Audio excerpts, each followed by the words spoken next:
The biggest piece of advice I would probably give is don't believe all that you see, because most of what we see online is magical and perfect and lovely. You know, I said, don't believe all of that. You know, it's not real. And but like what I'd say to my own self really is that, you know, as you are is absolutely fine.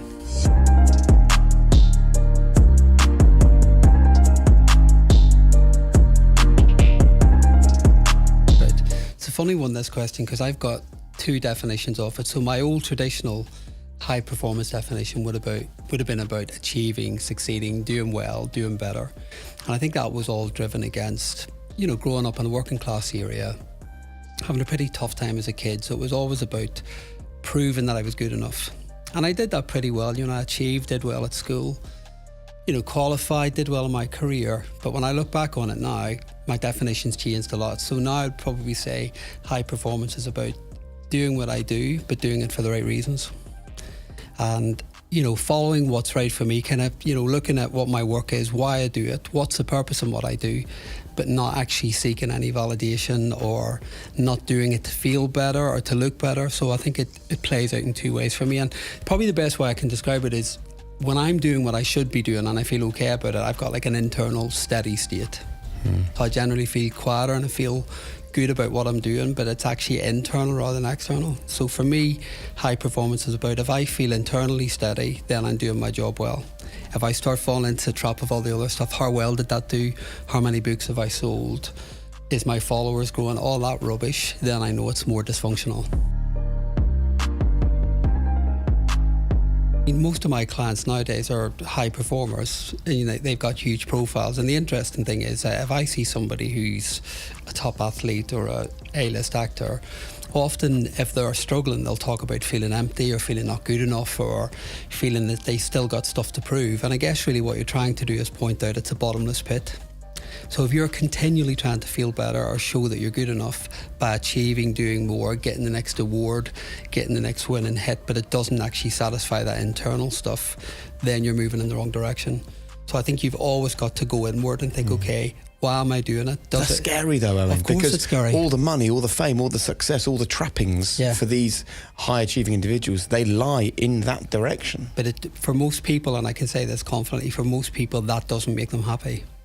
And in my experience, kind of the more money people get, the more success they get, even the more fame and stuff people get, then the more they struggle. Because believe it or not, I mean, it's a payoff, isn't it? Because you get, at one level you get all this achievement and success, but then at the other level you get exposure.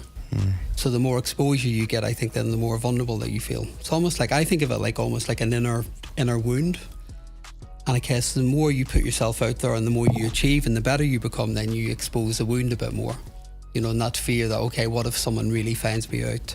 Or what if they work out that I'm not feeling good enough? So of course, people then pile effort into, you know, to achieving more and doing more and being better. So it is a bottomless pit.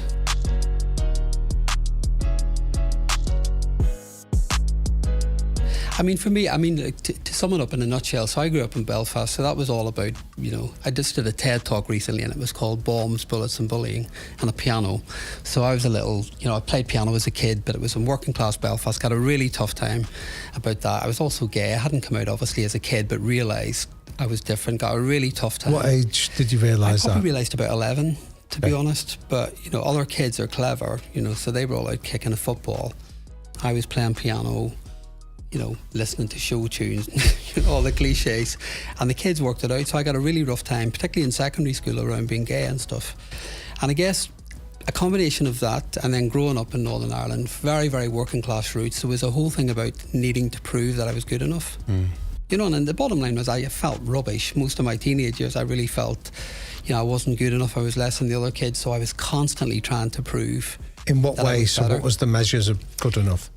For me, it was just about, it wasn't even about being good enough, actually, now I said out loud. It was about fitting in and not being rejected. So that would have been enough. Even not to be rejected and just fitting in would have been good enough for me. But that involved a lot of hard work.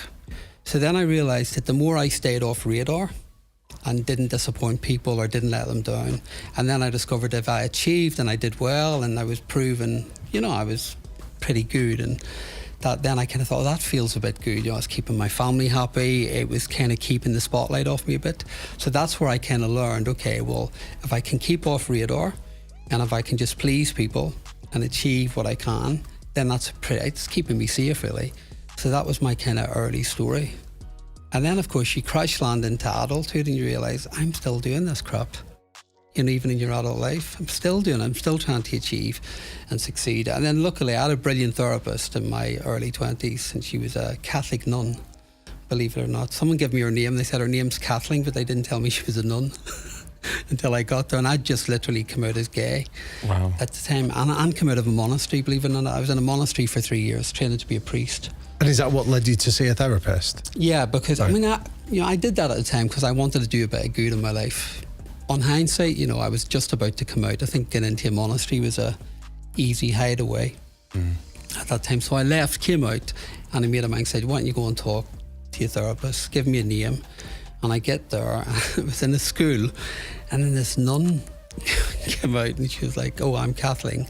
And I was like, fucking hell. What am I going to talk to a nun about? And she was brilliant, she was really And did you good. tell her you were gay? I didn't know. To be honest, I didn't go there at the beginning. Yeah. I remember going and she said to me, how are you doing? I said, I'm good. And, I said, I think I'm okay, I'm fine. And, and I kept telling I'm fine, I'm good, everything, it's not too bad. And then at the very end, she let me go on. I talked for about an hour. And then at the end, she said to me, you keep mentioning that you're fine. And I said, yeah, I think I am. And she said, you don't look fine to me. And you don't sound it. And then I remember thinking, fuck, she's got me. And at that moment then, she said, do you want to start again? And then she said, come back next week. And then we started.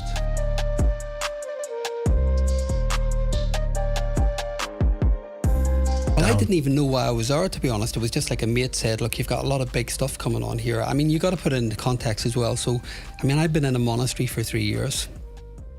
Came out of the monastery and then literally was going to come out. So one day my parents thought they had a pope on their hands, and the next day later I was coming out to them. So you can imagine the transition. Was going in the monastery a kind of a final attempt to not be gay, if that makes sense? I think it was a bit, now, in my early 20s I hadn't got a clue what I was doing. I went in, it was a bit of a hideaway, but I think now when I look back it was a safe option, definitely, because no one was going to question why I was there. No one was going to question why I wouldn't get married. But it was good. It was a really good 3 years. It was. Believe it or not, it was great.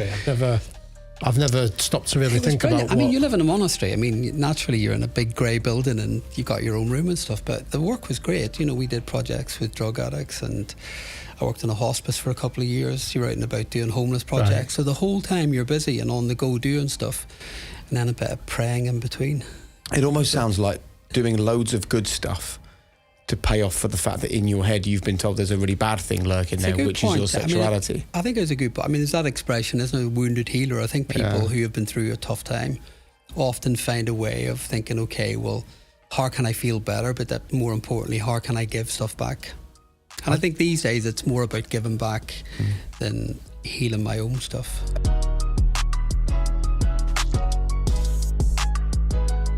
Yeah, what you're told is, as Catholics, you go to somewhere like Lourdes, and people believe in it, so I'm not going to knock it, because some people get a lot of comfort and faith from it. But I went as a volunteer, and people said, if you go in the water, you'll be healed and stuff. So I was like early 20s, and I thought I'll give that a go, and went as a volunteer. Did what I had to do with the volunteers, but you queue up. Basically, it's like getting into a swimming pool, and you sit in a chair, and these people then dip you into the water, like literally immerse you in water, and then you come out again.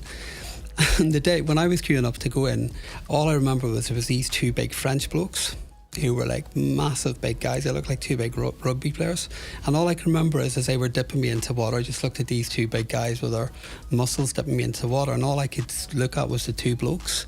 Right. And I remember thinking, fucking hell, if I'm looking at the guys being dipped into the water in Lourdes, there's no hope. It's a no-brainer, really. I'm going to have to come out. But actually, that probably was a massive turning point as well, because suddenly it was like, what the hell am I doing? This is not going to convert or change me. So that was another big turning point into thinking, right, no, I need to kind of start accepting myself a bit more. title took forever to get. We had loads of different titles, and I'd finished the book. We probably had about 4 working titles going, and we were brainstorming because the first 2 books had 10 in them, and we thought, should we have 10 in the third book? How it is, people kind of think we want to market the book well. Just couldn't get a title to work. And we were talking one day, and one of the publishers said, well, what are you trying to do with this book? And I said, well, I believe most people would benefit therapy, and I do believe that. It's about like having a personal trainer. We could all do with a personal trainer. I believe most people will benefit therapy, but most people can't afford therapy, or most people are on a wait list for like 2-3 years to get therapy. And I thought, well, what I want to do is just teach people. It's not a replacement for therapy, but I want to teach them how they can do it. 100%. Every client I work with, my goal, session 1, if you were my client and you came to therapy, my goal would be that by the end, you don't need me. That would be the goal. Because, I don't work in an analytical way. I'm not with people for 20 years, keeping them on the couch, talking. And there's nothing, some people might need longer term therapy, but my belief is that most people know exactly what's going on for them, and they also know what they need to do. The beginning of therapy can be a bit like a wrestling match, because people will rock up depending on how ready they are, and they will, they'll give you the polished version of their story, and then the minute you start to then help them see the real story, they'll push back, and you then end up in this kind of push and pull for a bit until they're ready to do the work. Good question. It depends on the context. Some people might hit a low point where they just are tired, feeling crap every day, just feeling low or anxious all the time, or just feeling lost. Other people will be a family member will push them along. I've had clients, literally the wife or the husband will bring them. For most people, what I'll say is, look, do you feel that you're as happy as you can be in your life? I think it's a good starting point. And I think most people will answer no to that. And if you're answering no to that question, then therapy will be a good thing. Because most people, I think, get in the way of their own happiness. They create obstructions, they create blocks unconsciously a lot of the time.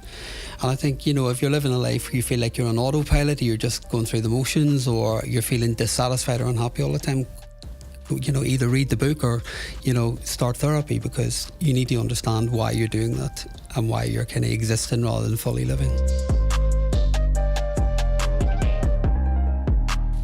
Normally when people come in, you want to keep it. Often people come to therapy and they come with a whole load of notions about what it's going to be like. So I think they're often a bit shocked. I normally keep it really low key, very down to earth, quite open and chatty at first. And I think they're normally surprised that it's quite a chilled process. You don't want to frighten people off. So it's just a normal conversation. And then I'll often start by saying, what brings you here? How do you think I can help? And then that normally gets the story running. Now, probably for most people, they will come along and say, I'm just thinking of a couple of clients, but people will often come and say, I want to be more confident, or I want help with public speaking, or, numerous examples. I just want to feel better, or I want to be a better dad, or whatever the context might be. And they'll start with a polite version of the story, and then you get to session 3 and the real stuff comes. So, what they come with and what they deliver 2-3 sessions in is normally a very, very different story. But it's my job to kind of, dissect the important stuff and listen really carefully, because, we all do it. We're trained almost, we're hardwired to deliver the kind of polished version of who we are. That, as human beings, we're all delivering the version that we want people to see. Yeah. And I guess therapy is almost like stripping off naked and saying, no, I'm not interested in the perfection. I'm not interested in how good you are or what you've achieved. I'm interested in who you are as a human being and what makes you tick. So I think if you think about it practically, we all have a brain in our head, and that's our thoughts and how we behave, and our emotional state as well. So the reality is, for most people, you crash land into adulthood, and most people genuinely don't know how to manage their thoughts, particularly negative critical thinking. Most people don't know how to manage difficult emotions. They spend most of their time trying to dumb them down, get rid of them, push them away. And most people struggle with behaviours that get in the way. So I guess really where I start with most people is, okay, let's look at how you're managing all of these parts of your life. So to give you a bit of context, you've got about 80,000 thoughts a day on average. That's what neuroscientists tell us. And about 60% of those are negative in nature, negative or critical. Now that's a lot of, if you think about that, that's a lot of negative thinking for a human being to carry around in one day. But most people get caught into patterns where they just habitually think, well, this is just me. I'm a worrier, or I'm self-critical, or I doubt myself, or I see life or people as just a bit bleak and dark all of the time.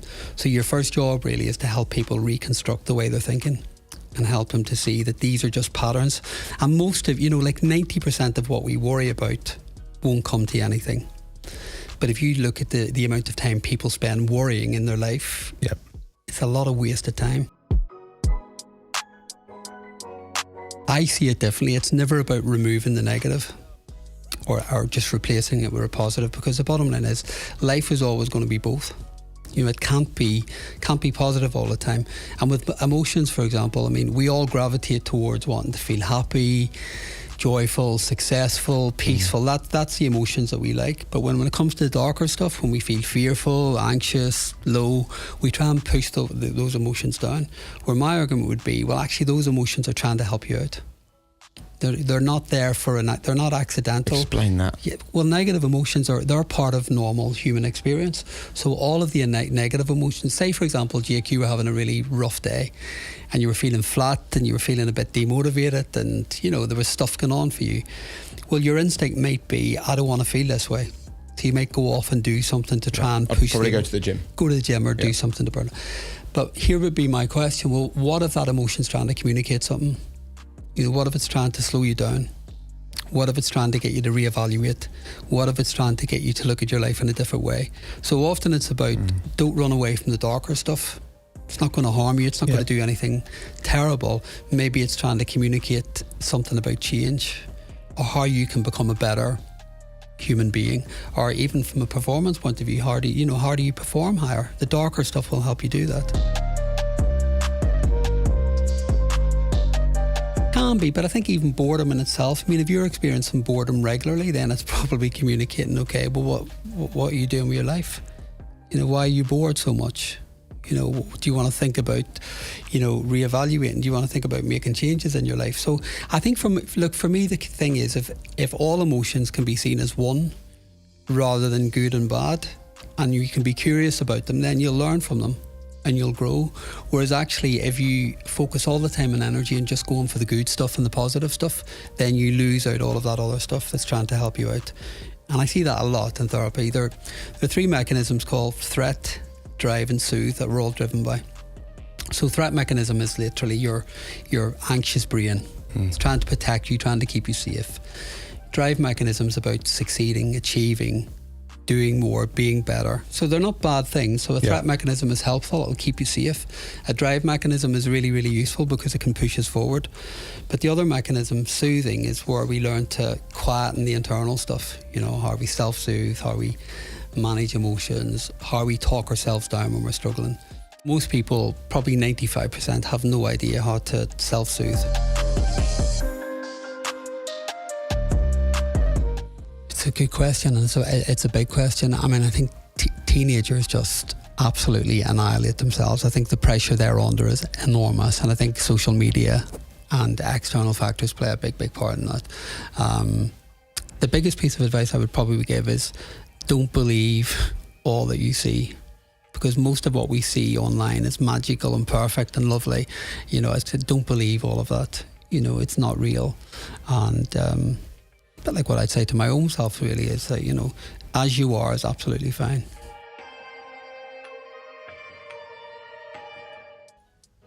The golden rule would be, my advice would be, don't make, some of the mistakes I've made, which is about the external validation stuff.